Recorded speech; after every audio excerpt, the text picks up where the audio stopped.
എല്ലാവർക്കും നമസ്കാരം. ഇന്ന് ഞാൻ വലിയ മാന്തൽ വെച്ചിട്ട് ഒരു ഫ്രൈ റോസ്റ്റാണ് തയ്യാറാക്കുന്നത്.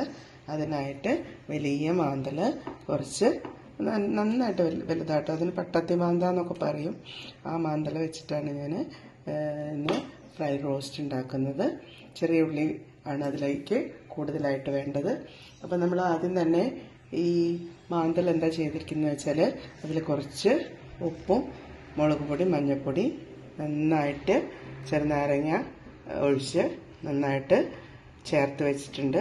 ഇനി അടുപ്പത്ത് ഒരു പാൻ വെച്ചിട്ടുണ്ട്. പാനിന് വെളിച്ചെണ്ണ ഒഴിച്ച് കുറച്ച് കറിവേപ്പില ഇട്ടിട്ടുണ്ട്.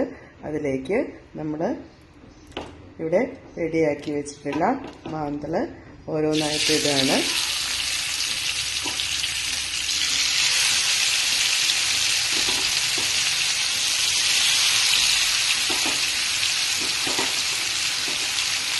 നാലെണ്ണമാണ് ഞാൻ ഒറ്റ പ്രാവശ്യം വറുത്തെടുക്കുന്നത്. വറുത്തെടുക്കാന്ന് പറഞ്ഞാൽ ഫ്രൈ ചെയ്തെടുക്കുന്നത് ചെറുതായിട്ട് ഷാലോ ഫ്രൈ ആണ് ചെയ്തുകൊണ്ടിരിക്കുന്നത്.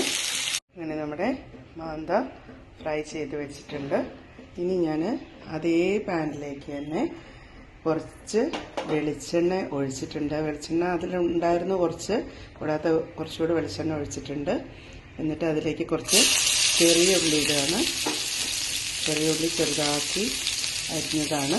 ഞാൻ ചെറിയ ഉള്ളി ഒന്ന് നന്നായിട്ട് ബ്രൗൺ കളറാവുന്നത് വരെ ഇനി നന്നായിട്ട് റോസ്റ്റ് ചെയ്യുക.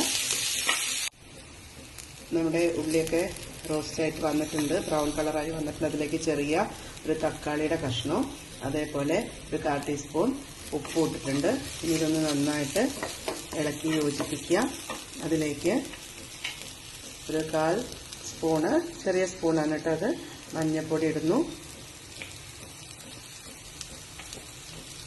ഈ ചെറിയ സ്പൂണിന് 1 സ്പൂണ് മുളക് പൊടി, കാശ്മീരി മുളക് പൊടിയാണ് ഉപയോഗിക്കുന്നത്.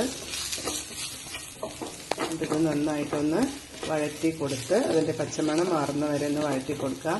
അതിനുശേഷം ഞാനിതൊന്ന് മിക്സിയിൽ ഒന്ന് അരച്ചെടുക്കും, നന്നായിട്ട് അരച്ചെടുക്കും. നമ്മൾ നേരത്തെ പറഞ്ഞ പ്രകാരം ഇതൊന്ന് മിക്സിയിൽ അരച്ചെടുത്തു. അതിൻ്റെ കൂടെ ആ മിക്സി കഴുകിയിട്ടുള്ള കുറച്ച് വെള്ളം, വളരെ കുറച്ച് വെള്ളം, അതും കൂടി ഞാൻ ഇതിൽ ഒഴിച്ചിട്ടുണ്ട്. ഇനി അത് നന്നായിട്ടൊന്ന് ഇളക്കി കൊടുക്കണം. റോസ്റ്റ് ചെയ്ത് വെച്ച മസാലയിൽ നമ്മൾ നേരത്തെ ഫ്രൈ ചെയ്ത് വെച്ചിട്ടുള്ള ആ മാന്ത വെച്ചു. ഇനി അതിൻ്റെ മുകളിലും കുറച്ച് റോസ്റ്റ് നമുക്ക് പുരട്ടി കൊടുക്കാം. ഇനി നമ്മൾ ഏകദേശം ഒരു 2 മിനിറ്റ് സമയം ഇതൊന്ന് മൂടി വെച്ച് വേവിക്കാം. അങ്ങനെ നമ്മുടെ ഈ മാന്തൽ ഫ്രൈ റോസ്റ്റ് തയ്യാറായിട്ടുണ്ട്.